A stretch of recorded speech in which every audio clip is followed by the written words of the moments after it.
Hi, my name is Suki Cookie, and today I'll be talking about the MH17 flight conspiracy. Now, this is the Malaysian Airlines flight that was actually going to Kuala Lumpur back in the day, and it actually um, was destroyed in Ukraine, the Donbass region, or Donetsk region, I believe.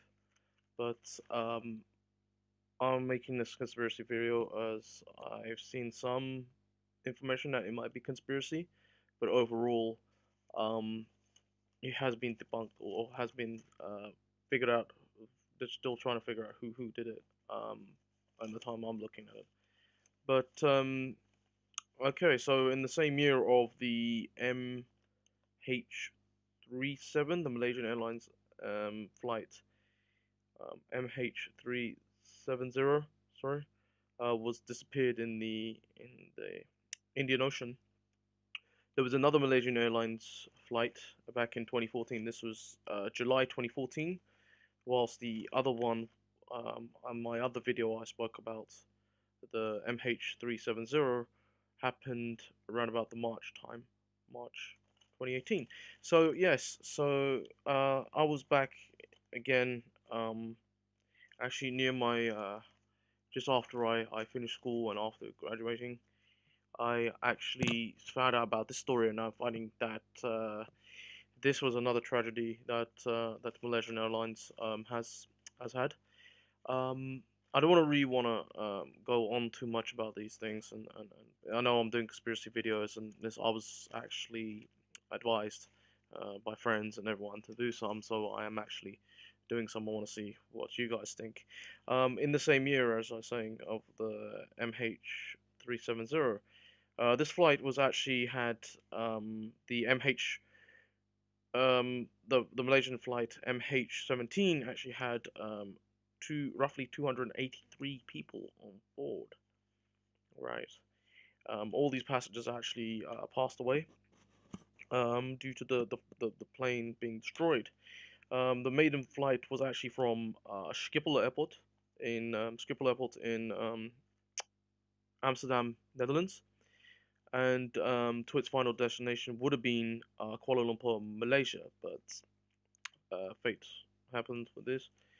So today I want to find out who could it be? Could it be the Russians, or could it be the Ukrainians, or could it be both? Um, there are so many conspiracies. This video may be shorter than the other one, but it's the best I can do with the information I've got, and trying to put my information in as well. So I'm going to start with number one. Number one, the disappearing plane, or the plane's disappearance. Um, Now the plane actually at one point disappeared, so that's around about at 1 o'clock ish in the afternoon, as some sources I found. Um, at the same point in time where it was actually going over near enough to the Ukraine. No comments, no communication, no nothing was coming in that's saying, okay, yeah, we're actually going over on air traffic control, going to a blind spot where it's like you don't know what's happening. And this is during the time when it's the Ukrainian-Russia border disputes and the Crimean takeover back in 2014. So that's 5 years ago, and it has been near enough to 5 years to till this happened, and actually it was. And being that this is number one on my chart on the conspiracy list, uh, no communication or distress calls were actually given from the aircraft itself, or no information was given to the aircraft saying, yeah, you're going into a disputed zone, you could be in danger, loss of life would be a high risk, and it was a high risk. And overall, the staff overall occupants in the plane were actually 298. No one survived. May I repeat myself? No one actually survived, and this was due to no information given. Um, what could it be on the ground forces below couldn't actually recognize as well what aircraft it was. So you're having a civilian aircraft coming by and destroying the civilian aircraft. Well, this could be done by the funniest thing was the not the funniest thing, but the craziest thing was the Russian and the Ukrainian, both two different ones, two different countries, had two aircraft traffic controls. They couldn't pick it up. So picking up that plane, um, you know, it's an unidentified object. They're gonna destroy it. They had that option to destroy it, and they did. And I think that you did. The Russians could have shot it down at the time. They were actually the big boss, and they were taking over, whilst Ukrainians were actually could have been the separatists, who were actually the Donbass region separatists, and then you have the kind of pro-Russians. So pro-Russians could have done it. Both Russians, pro-Russians could have done it, or the Ukrainians could have had their national air force, their national kind of air traffic control go. Yeah, we don't know what it is. Bring out the air force. Bring out what we can, and it goes down. So yeah, sorry for make it sound a bit dramatic, but that's one theory that I need to get out in the open. Now this goes on to number two. Number two, the weapon system. Now there is speculation that there is a weapon system, and it is. I've checked so many um, sources. I've checked Wikipedia. I had to check Wikipedia because the name of the system, and I have written it down. So you could have been the Russian military or the pro-Russians in the support of the Russian. These are pro-Russian Ukrainians with the support of Russia, support of the Kremlin from Moscow, giving them weaponry. And this weaponry is being a rocket system called maybe this book Sam anti aircraft or surface to air missile system or a rocket system to take down the plane. So they had seen that plane coming up, and they said, "Yeah, that's an enemy aircraft." They're thinking it's the Ukrainian aircraft, whilst you had the Ukrainians thinking it was Russian aircraft. So how did that work? So from coming from the west to the east. Now that's one thing why this is crazy. Um, the system actually couldn't pick it up, or probably the system couldn't pick it up, and also the uh, operators of the system. Actually, this operating system, this missile system was actually used by pro-Russians. So we're gonna have to go onto pro-Russians and the Russian side, and look at them at that side, and they were using that to shoot down this plane coming in from. They thinking it's a Ukrainian forces plane. We're gonna take it down. Air Force's plane and taking it down. Using the Buk system, Buk Sam actually system was actually used in the Soviet Union, or the Soviets were actually using it as an anti-aircraft surface-to-air missile during back in the 80s, due to the late 70s, 80s, due to shooting down enemy planes. Now they used it to shoot down a civilian plane. Now, in my case, that's murder, a mass murder, killing 298 people. Yeah, using that system to do that. You haven't destroyed a military jet or a military plane, which you thought it was. It was actually a civilian plane. Could this be? This could be caused to due to malfunction or due to, and actually, I'm gonna have to say this. Russia and Ukrainian, pro-Russian Ukrainians as well, might have had a mutual agreement and went and said, yes, that's an enemy plane, destroy it, and wanting Russia to be more of a kind of a superpower, which I'm going to talk about more in point number three. Now, point number three, conspiracy three, is the separatists and the support of Russia. Now, pro-Russians are the Ukrainians, at this case, who love the Russian government, want to be Russian, and have pro-Russian talks. So they are able to work with Russia and take down the current Ukrainian government back in 2014. Well, not the current, but the 2014. This is actually filmed in 2019, so 5 years after the Bacto. Same forces, both forces had a mutual agreement. So say everything that was pro-Russian were actually going through Kremlin and having the Russian forces come in. This had led to the Russian Defense Ministry I believe the Russian Defense Ministry to give access and give the weaponry to destroy the plane to the pro-Russians, and probably the Russian military themselves were joined in as well to take down this plane. Same theorists are thinking of that same theory that they had Russians' involvement and inclusion, and it is.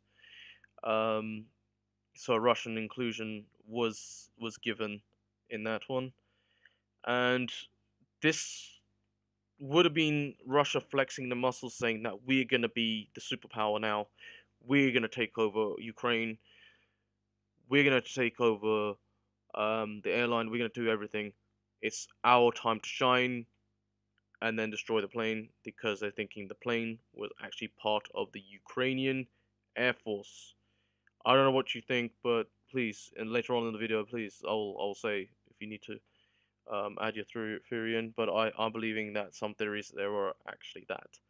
Leading to number 4, the UAF, the Ukrainian Air Force involvement, and could it be Ukrainian Air Force that could have taken it down? Right, these are conspiracy theories that I've talked about. Um, Later on in the video, I'll talk about what the main cause is and what it was actually is.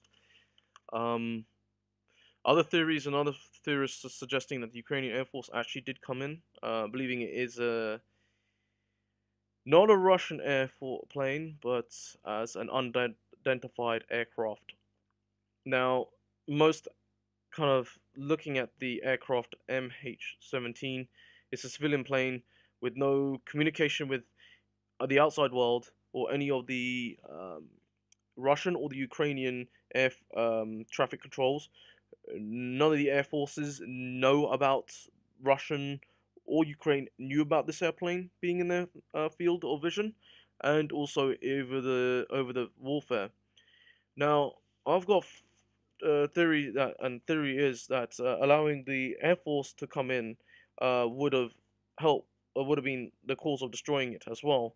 Um, as a theory, due to downing this plane with no communication at all, they could have looked at it and saying, right, this is a no, this could be the Ukrainians could have looked at it and said, right, this is Russian aid force, an air force that, or a plane that's used to help the Russians get what they want. Ukrainians were going, okay, yeah, it could have been a theory that the Ukrainians could have gone, look, the Air Force could have gone, yeah, we'd need to take that plane down because it's kind of a thing, kind of a Russian plane. We need to take down some Russian supporters, and that's how it is. Now, overall, I think what I think is that's wrong. I don't know why Ukrainian soldiers would have done that, or Ukrainian Air Force could have brought in the Air Force to down a plane, a civilian plane. So number 4, that was point 4. And now number 5, this video may be short. Number 5, what does the overall theory is, and what could be overall? Now, it was a surface-to-air missile. I remember it being a book in the stories, and actually it is. We googled this, I checked, rebels and everything used them to town aircrafts. So it is, and used to disband, and it actually disbands the rocket on impact as well. I believe that the missiles they use, it actually blew it up due to shrapnel going into plane, and another one hitting right into the plane itself, causing this catastrophe, causing it to explode, and causing it to happen. So that's one thing that is there. That's on 1.5 as well, and also I believe that the Russians did transport the high weaponry, high advanced these Soviet weapons uh, to the pro-Russian Ukrainian Russian supporters, the Ukrainian Russian supporters, pro-Russian, and these guys needed Russia's support. Having the Russians troops come in as well with all that technology and take down any enemy aircrafts. And what was in the crossfire? MH17. Um, now to finish off this small video as has been small, what I think is this is point six, and six is the finale. Why I'm thinking this is a bit shorter. Um, all right, so overall, it is a surface-to-air missile. What could it be? Could it be Russia or could it be Ukraine? Um, all things are pointing to Russia, and most of the other theories you have false flag issues, pretext by the Russian invasion on Ukraine, but shooting down um, MH17 was a big, huge mistake.